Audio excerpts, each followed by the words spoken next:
বৃষ্টি কমে গিয়ে উত্তরবঙ্গে আস্তে আস্তে তাপমাত্রা বৃদ্ধির পূর্বাভাস দিয়েছে আবহাওয়া দপ্তর একদিকে, অন্যদিকে দক্ষিণবঙ্গের ক্ষেত্রে 4 থেকে 5টি জেলাতে তাপপ্রবাহের সতর্কতা জারি করেছে। এই 4 থেকে 5টি জেলা কোন কোন জেলা এবং সেই সঙ্গে দক্ষিণবঙ্গের আরও অন্যান্য জেলাগুলিতে আবহাওয়া কেমন থাকবে আগামী 3 দিন সব বিস্তারিত জানাবো। সেই সঙ্গে ভারতের অন্যান্য রাজ্য এবং বাংলাদেশের খুঁটিনাটি আবহাওয়া কেমন থাকবে সব বিস্তারিত জানাবো। আপনারা দেখছেন top Barasat news YouTube channel. প্রথমেই জানাবো আজকে কলকাতা এবং তার আশেপাশের জেলাগুলির আবহাওয়ার খবর। আজকে কলকাতায় অস্বস্তিকর ভ্যাপসা গরম অনুভূত হবে। সর্বোচ্চ তাপমাত্রা আজকেও ফের 1 ডিগ্রি বৃদ্ধি পাওয়ার সম্ভাবনা রয়েছে। গতকাল যেখানে সর্বোচ্চ তাপমাত্রা ছিল 37 ডিগ্রি সেলসিয়াস, আজকে সেই তাপমাত্রা বেড়ে হতে পারে 38 থেকে 39 ডিগ্রি সেলসিয়াস। আবহাওয়া দপ্তর জানিয়েছে তাপমাত্রা এখনই কমার কোনো সম্ভাবনা নেই। সেই সঙ্গে আবহাওয়া দপ্তর জানিয়েছে বৃষ্টিপাতের কোনো পূর্বাভাস না থাকলেও স্থানীয়ভাবে মেঘ সঞ্চার হয়ে দুপুরের পরে কখনো কখনো হালকা মাঝারি বজ্রবিদ্যুৎ সহ বৃষ্টিপাত হতে পারে। এটা কলকাতার ক্ষেত্রে সতর্কতা জারি করেছে।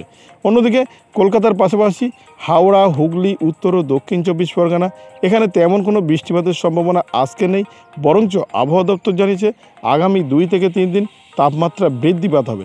এমনকি কলকাতার আশেপাশের যে জেলাগুলির কথা বললাম, হাওড়া, হুগলি, উত্তর ও দক্ষিণ 24 পরগনা, পূর্ব মেদিনীপুর এবং নদিয়াতে এখানে সর্বোচ্চ তাপমাত্রা আগামী 2 থেকে 3 দিনে 40 ডিগ্রি ছুঁতে পারে। আবহাওয়া দপ্তর আরও জানিয়েছে বৃষ্টিপাত না হলেও সতর্কতা কোনো রকম জারি না থাকলেও স্থানীয়ভাবে মেঘ সঞ্চার হয়ে উপকূলীয় জেলাগুলির কোথাও কোথাও বজ্রবিদ্যুৎ সহ বৃষ্টিপাত হতে পারে। সেই সঙ্গে 30 থেকে 40 কিলোমিটার গতিবেগে দমকা ঝোড়ো হাওয়াও বইতে পারে। অন্যদিকে বাঁকুড়া, বীরভূম, পুরুলিয়া, পশ্চিম বর্ধমান এবং পশ্চিম মেদিনীপুর এই জেলাগুলির কোথাও কোথাও আবহাওয়া দপ্তর জানিয়েছে তাপপ্রবাহের সতর্কতা থাকার সম্ভাবনা রয়েছে। আজকে হয়তো তাপপ্রবাহের সতর্কতা না থাকলেও আজকে সর্বোচ্চ তাপমাত্রা 43 ডিগ্রি সেলসিয়াসের আশেপাশে ঘোরাফেরা করবে। আগামীকাল সেই তাপমাত্রা উঠে যাবে 44 ডিগ্রি সেলসিয়াসের আশেপাশে। আবহাওয়া দপ্তর জানিয়েছে এই জেলাগুলিতে আরও 2-3 দিনের মধ্যে তাপমাত্রা 2 থেকে 3 ডিগ্রি বৃদ্ধিপাত হতে পারে। অর্থাৎ আবহাওয়া দপ্তরের সতর্ক অনুযায়ী লু বইতে পারে এই 4 থেকে 5টি জেলা, অর্থাৎ বাঁকুড়া, বীরভূম, পুরুলিয়া, পশ্চিম বর্ধমান এবং পশ্চিম মেদিনীপুর এই জেলাগুলিতে আগামী দিনে লু আসতে চলেছে এমনটা পূর্বাভাস আবহাওয়া দপ্তরের। সেই সঙ্গে এখন আপাতত বৃষ্টিপাতের কোনো রকম সম্ভাবনা নেই বলে জানিয়েছে আবহাওয়া দপ্তর। এই 5টি জেলার ক্ষেত্রে আবহাওয়া দপ্তরের পূর্বাভাস অনুযায়ী আগামী 2 থেকে 3 দিন সম্পূর্ণরূপে শুষ্ক আবহাওয়া থাকবে, অস্বস্তিকর ভ্যাপসা গরমও বজায় থাকবে। সেই সঙ্গে আমার তরফ থেকে বলা হচ্ছে যত বেলা বাড়বে তত তাড়াতাড়ি বাড়ির বাইরে থেকে বাড়িতে চলে আসবেন। যত কাজ থাকে সকাল সকাল মিটিয়ে নেন, কারণ বেলা বাড়লে তাপমাত্রা আরও প্রচুর পরিমাণে হু হু করে বাড়তে থাকবে, যার ফলে একটা বাইরে বেরোলে সানস্ট্রোক হওয়ার সম্ভাবনা তৈরি হতে পারে। ওই জন্যে বাড়ির বাইরে বেরোনোর ক্ষেত্রে আমি পরামর্শ দেব না বেরোতে। আসি উত্তরবঙ্গের আবহাওয়ার খবরে। উত্তরবঙ্গের 2 দিনাজপুর এবং মালদাতে আপাতত শুষ্ক আবহাওয়ার পূর্বাভাস দিয়েছে আবহাওয়া দপ্তর। কোনো রকম বৃষ্টির সম্ভাবনা নেই, অস্বস্তিকর ভ্যাপসা গরম বজায় থাকবে। সেই সঙ্গে আপাতত বৃষ্টির পূর্বাভাস না থাকলেও তাপমাত্রা বৃদ্ধির পূর্বাভাস দিয়েছে আবহাওয়া দপ্তর। আজকে সর্বোচ্চ তাপমাত্রা উঠে যেতে পারে 40 থেকে 41 ডিগ্রি সেলসিয়াসের আশেপাশে। আগামী 2 থেকে 3 দিন সেই তাপমাত্রা 42 ডিগ্রি ছুঁতে পারে এমনটা পূর্বাভাস আবহাওয়া দপ্তরের। সেই সঙ্গে আবহাওয়া দপ্তর আরও জানিয়েছে যে আলিপুরদুয়ার, কোচবিহার এবং শিলিগুড়িতে গত 2 দিন আগে যে হঠাৎ করে কালবৈশাখী ঝড়ে প্রচুর পরিমাণে লণ্ডভণ্ড ক্ষয়ক্ষতি হয়েছে তা থেকে রেহাই পাবে। আপাতত বৃষ্টিপাতের তেমন কোনো সম্ভাবনা নেই, শুষ্ক আবহাওয়া থাকবে এই জেলা কয়েকটি, বিশেষ করে আলিপুরদুয়ার, কোচবিহার এবং শিলিগুড়িতে। আবহাওয়া দপ্তর জানিয়েছে আস্তে আস্তে বরঞ্চ তাপমাত্রা বৃদ্ধিপাত হবে। তবে সব মানুষের ক্ষেত্রে একটি সতর্কতা জারি করেছে, এই সময় হঠাৎ করে স্থানীয়ভাবে মেঘ সঞ্চার হয়ে কালবৈশাখী ঝড় হয়, যার গতিবেগ থাকে 40 থেকে 50, কোথাও কোথাও 70 কিলোমিটার পর্যন্ত উঠে যায়। ফলে সেই বিষয়ে নিজেদেরই সতর্ক থাকতে হবে। আবহাওয়া দপ্তর এটা ভালো করে মার্কিং করে জানিয়েছে। অন্যদিকে দার্জিলিং, কালিম্পংয়ে আজকে কোথাও কোথাও হালকা ঝিরঝিরে একটা বৃষ্টিপাতের সম্ভাবনা হতে পারে, তবে সেটা দীর্ঘস্থায়ী নয়, 10 থেকে 15 মিনিটের জন্যে, তারপর সেটি আবার ফের কমে যাবে। তবে কাল থেকে আস্তে আস্তে সম্পূর্ণরূপে শুষ্ক আবহাওয়া থাকবে দার্জিলিং, কালিম্পংয়ে এবং তাপমাত্রা আবার কিছুটা ঊর্ধ্বমুখী হবে। আপাতত আলিপুরদুয়ার, কোচবিহার এবং শিলিগুড়িতে এখানে সর্বোচ্চ তাপমাত্রা থাকতে পারে 38 ডিগ্রি সেলসিয়াসের আশেপাশে। অন্যদিকে 2 দিনাজপুর ও মালদার সর্বোচ্চ তাপমাত্রা আজকে থাকবে 38 থেকে 39, কখনো কখনো 40 ডিগ্রিও ছুঁতে পারে এমনটা পূর্বাভাস আবহাওয়া দপ্তরের। এবার আসি ভারতের অন্যান্য রাজ্যগুলির আবহাওয়ার খবরে। ভারতের অন্যান্য রাজ্যগুলির মধ্যে বৃষ্টিপাতের সম্ভাবনা রয়েছে অরুণাচল প্রদেশে। এখানে অরুণাচল প্রদেশে বৃষ্টির পাশাপাশি তুষারপাতের পূর্বাভাস আবহাওয়া দপ্তরের। সিকিমেও বৃষ্টির পাশাপাশি তুষারপাতের পূর্বাভাস রয়েছে।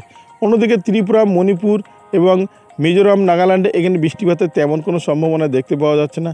বৃষ্টিপাতের সম্ভাবনা রয়েছে মিজোরাম এবং বৃষ্টিপাতের সম্ভাবনা রয়েছে আসামে। আবহাওয়া দপ্তর জানিয়েছে হালকা ঝিরঝিরে একটা বৃষ্টিপাত হতে পারে, তবে সেটা দীর্ঘস্থায়ী নয়, 10 থেকে 15 মিনিটের জন্য। বজ্রবিদ্যুৎ সহ বৃষ্টিপাতের পূর্বাভাস। অন্যদিকে বৃষ্টিপাতের সম্ভাবনা আজকেও রয়েছে জম্মু কাশ্মীর, লাদাখ, উত্তরাখণ্ড, হিমাচল প্রদেশ। এখানে হালকা বৃষ্টিপাতের সম্ভাবনা রয়েছে। শুষ্ক আবহাওয়া থাকবে মধ্যপ্রদেশ, উত্তরপ্রদেশ। আবহাওয়া দপ্তর জানিয়েছে শুষ্ক আবহাওয়া থাকলেও এখানে লু হাওয়া না বইলেও লুর মতো পরিস্থিতি তৈরি হতে পারে মধ্যপ্রদেশ এবং উত্তরপ্রদেশের দক্ষিণের অঞ্চলগুলিতে। সেই সঙ্গে বিহার, ছত্তিশগড়, ঝাড়খণ্ড এখানেও তাপমাত্রা ঊর্ধ্বমুখী হবে। এখানে সর্বোচ্চ তাপমাত্রা পৌঁছে যেতে পারে 40 থেকে 41 ডিগ্রি সেলসিয়াসের আশেপাশে। গুজরাট, রাজস্থান, দিল্লি এখানে সম্পূর্ণরূপে শুষ্ক আবহাওয়া থাকবে। তাপমাত্রা 1 থেকে 2 ডিগ্রি করে আস্তে আস্তে বাড়তে থাকবে। অন্যদিকে দক্ষিণের কর্ণাটকে হালকা বৃষ্টিপাতের সম্ভাবনা রয়েছে। বাদ দিয়ে তামিলনাড়ু, কেরালা, গোয়া এখানে সম্পূর্ণ শুষ্ক আবহাওয়া থাকবে। উড়িষ্যাতেও সম্পূর্ণ আজকে শুষ্ক আবহাওয়া থাকবে এবং তাপমাত্রা বৃদ্ধিপাত হবে। সমগ্র ভারতবর্ষে তাপমাত্রা আস্তে আস্তে বৃদ্ধিপাত হবে এমনটা পূর্বাভাস আবহাওয়া দপ্তরের। তবে এখনই কালবৈশাখী ঝড়ের ক্ষেত্রে বা কোনো রকম সতর্কতা জারি আবহাওয়া দপ্তর করেনি। শুধুমাত্র জানিয়েছে আজ থেকে কিছু কিছু করে সব জায়গায় তাপমাত্রা বৃদ্ধিপাত হবে। তবে সতর্কতার ক্ষেত্রে না করলেও হালকা আভাস দিয়েছে আবহাওয়া দপ্তর, সেটা হলো মধ্যপ্রদেশ, উত্তরপ্রদেশ এবং বিহার, ঝাড়খণ্ড, ছত্তিশগড় এখানে তাপমাত্রা লুর মতো পরিস্থিতি তৈরি হবে আগামী 2 থেকে 3 দিনের মধ্যে। কেননা তাপমাত্রা যত সময় যাচ্ছে ঊর্ধ্বমুখী হচ্ছে এবং অস্বস্তিকর ভ্যাপসা গরমও বৃদ্ধিপাত হচ্ছে। এবার আসি বাংলাদেশের আবহাওয়ার খবরে। বাংলাদেশ আবহাওয়া দপ্তর জানিয়েছে আপাতত বৃষ্টিপাতের সম্ভাবনা নেই। অস্বস্তিকর ভ্যাপসা গরম বজায় থাকবে সমগ্র বাংলাদেশে। তাপমাত্রা আস্তে আস্তে ঊর্ধ্বমুখী হবে। মাহেরপুর, ঢাকা বিভাগের তাপমাত্রা ঊর্ধ্বমুখী হবে আজকে 1 থেকে 2 ডিগ্রি। অন্যদিকে তাপমাত্রা বৃদ্ধিপাত হবে বরিশাল, কুমিল্লা এবং খুলনা এখানে তাপমাত্রা বৃদ্ধিপাত হবে। বৃষ্টিপাতের কোনো রকম সম্ভাবনা আপাতত দেখাতে পারেনি আবহাওয়া দপ্তর। অন্যদিকে চট্টগ্রামেও হালকা বৃষ্টিপাতের পূর্বাভাস না থাকলেও সম্পূর্ণরূপে পরিষ্কার আকাশ, অস্বস্তিকর ভ্যাপসা গরম বজায় থাকবে। সর্বোচ্চ তাপমাত্রা পৌঁছে যেতে পারে দক্ষিণের এই বিভাগগুলিতে 38 থেকে 39 ডিগ্রি সেলসিয়াসের আশেপাশে। অন্যদিকে উত্তরের রাজশাহী, ময়মনসিংহ, রংপুর এখানে সম্পূর্ণ শুষ্ক আবহাওয়া থাকবে। তাপমাত্রা আস্তে আস্তে বৃদ্ধিপাত হবে এমনটা পূর্বাভাস বাংলাদেশ আবহাওয়া দপ্তরের। আগামী 2 থেকে 3 দিন তেমন কোনো বৃষ্টিপাতের সম্ভাবনা নেই এমনটা জানিয়েছে। তবে কালবৈশাখী ঝড় হলেও হতে পারে, সেটা স্থানীয়ভাবে মেঘ সঞ্চার হয়, এটাই পূর্বাভাসে জানিয়েছে বাংলাদেশ আবহাওয়া অধিদপ্তর। এবার এক কথায় জানাতে চাই, ভারতবর্ষে তেমন কোনো সতর্কতা জারি না থাকলেও যে তাপমাত্রা বৃদ্ধিপাত হচ্ছে তাতে কয়েকটি রাজ্যে লু বইতে পারে। বাংলাদেশের তাপমাত্রা বৃদ্ধি হয়ে তাপপ্রবাহের সতর্কতা জারি করা হয়েছে। এই ছিল এখনকার আবহাওয়ার খবর। ভিডিওটি আপনার কোনো প্রকার উপকারে লেগে থাকে অবশ্যই লাইক, কমেন্ট, শেয়ার করবেন। সেই সঙ্গে চ্যানেলটি সাবস্ক্রাইব করার অনুরোধ রইল। সবাই ভালো থাকবেন, সুস্থ থাকবেন।